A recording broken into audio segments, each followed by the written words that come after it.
आज देश का जो मजदूर वर्ग है वो हाशिए पे है। सोशल मीडिया पे जो तस्वीरें आ रही हैं, जो खबरें आ रही हैं, नोएडा से लेके मानेसर से लेके झारखंड के पतरातू में जिस तरह से मजदूरों का जो आक्रोश प्रदर्शन हुआ है, आप सभी ने देखा है। व्यूअर, सबसे महत्वपूर्ण क्या रहा कि 1 अप्रैल से भारत सरकार ने लेबर कोड जो था उसको इंट्रोड्यूस कर दिया है। पहले 44 जो श्रम कानून थे उसको डिसॉल्व करते हुए भारत सरकार 4 लेबर कोड लाई है। तमाम सेंट्रल ट्रेड यूनियन के लोगों ने इस एक्ट को लेकर, इस कोड को लेकर लगातार विरोध किया। उनका कहना था कि भारत सरकार किसी भी तरह से, किसी भी मुद्दे पे, मजदूर के सवाल पे कभी कोई राय जो ट्रेड यूनियन के जो लोग हैं उनसे कभी नहीं लिया है। जिसका जो दर्द है, जिसकी वेदना है, सेंट्रल ट्रेड यूनियन के नेताओं ने 12 तारीख को देशव्यापी हड़ताल को, स्ट्राइक को सपोर्ट किया, लेकिन उसके बावजूद भी सरकार के कान पे किसी भी तरह की जो आवाज़ है वो सुनाई नहीं दी। आज बात करेंगे देश में जो आर्थिक औद्योगिक नीति, लेबर कोड के क्या कुछ मायने हैं। अब इस जो सवाल है, अब सरकार के जो मजदूर संगठन है, जिससे बीएमएस है, भारतीय मजदूर संघ, अब इसके द्वारा ही हाईलाइट किया जा रहा है। संघ के जो महामंत्री हैं सुरेंद्र पांडे, उन्होंने एक सभा को संबोधित करते हुए जो आर्थिक औद्योगिक नीति जो भारत सरकार लाई है इसका पुरजोर विरोध कर रहे हैं। उनका कहना है कि जब से ये औद्योगिक नीति और तमाम तरह के जो कोड बन रहे हैं, इसका जो दुष्परिणाम है मजदूरों को शोषण का शिकार बना रहा है। आज हर जगह मजदूर जो है अपने आप को शोषित मान रहे हैं। उनकी आवाज़ को, उनकी बातों को रखने वाला कोई प्रतिनिधि नहीं है।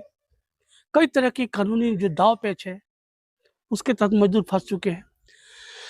इसके पहले हमने कई जो मजदूर संगठनों के जो बड़े नेता हैं उनसे भी हमारी बातचीत हुई थी। सभी ने एक स्वर में कहा कि भारत सरकार सेंट्रल ट्रेड यूनियनों के साथ कभी कोई बैठक नहीं, कोई बात नहीं की। तमाम जो नीतियां हैं उनसे बिना विचार विमर्श किए हुए ला रही है। स्वाभाविक है कि भारत सरकार को पूर्ण अभी बहुमत है, उसका इम्पैक्ट अपने प्रभाव क्षेत्र दिखा के तमाम चीज़ों को ला रही है, लेकिन ये देश इतनी सही नहीं होगा। अब इसी बात को भारतीय मजदूर संघ के जो लोग हैं,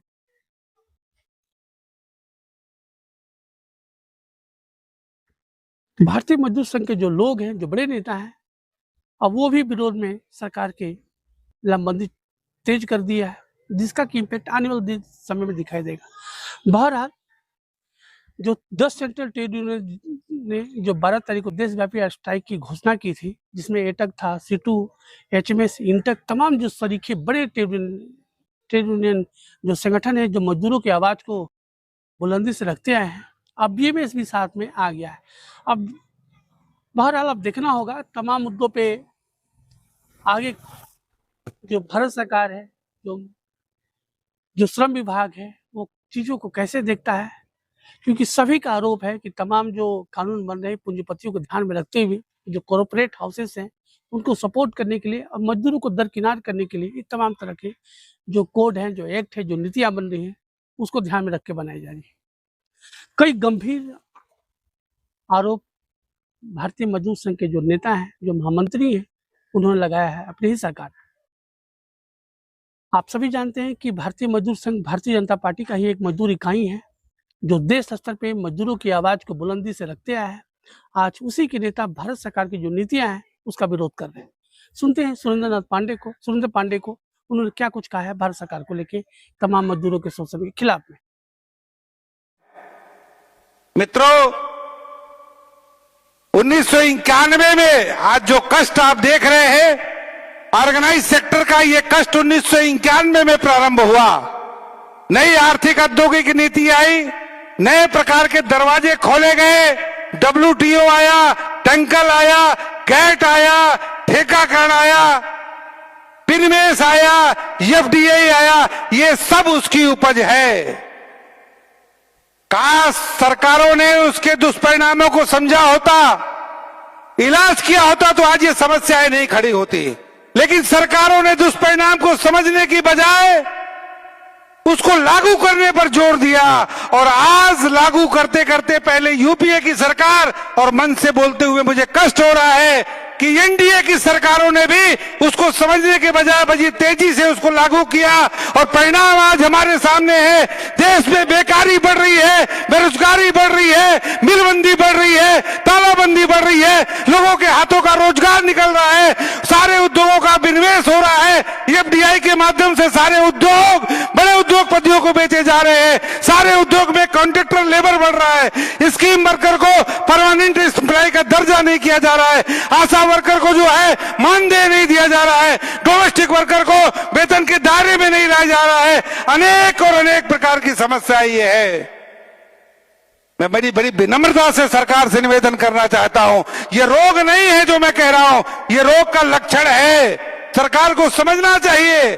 भारतीय मजदूर संघ बार बार कह रहा है रोग नहीं, रोग का लक्षण है। हाथ में फोड़ा और फुंसी होता है तो जो डॉक्टर होता है वो फोड़ा फुंसी की दवाई देता है, फोड़ा फुंसी ठीक हो जाता है, फिर 4 दिन बाद फोड़ा फुंसी हो जाता है। जो अच्छा डॉक्टर होता है वो फोड़ा फुंसी के साथ साथ खून की खराबी की भी दवाई देता है, शरीर का खून शुद्ध हो जाता है तो फोड़ा फुंसी जो है स्वयं खत्म हो जाता है।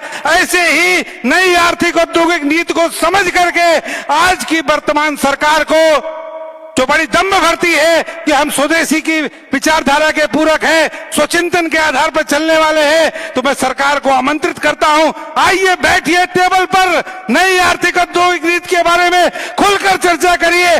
स्वदेशी स्वचिंतन और स्व तकनीक के आधार पर ऐसी रणनीति तैयार करिए कि नई आर्थिक औद्योगिक नीति के दुष्परिणाम खत्म हो सके और सही मायने में देश के व्यक्ति को रोजगार मिल सके। ये सरकार को मेरा निमंत्रण है। आइए, भारतीय मजदूर संघ आपके साथ सुझाव साझा करने को तैयार है। मैं फिर कहता हूं कि नई आर्थिक औद्योगिक नीति के कारण से, नई दंगल की नीति के कारण से, WTO की नीति के कारण से ठेकाकरण बढ़ेगा ही।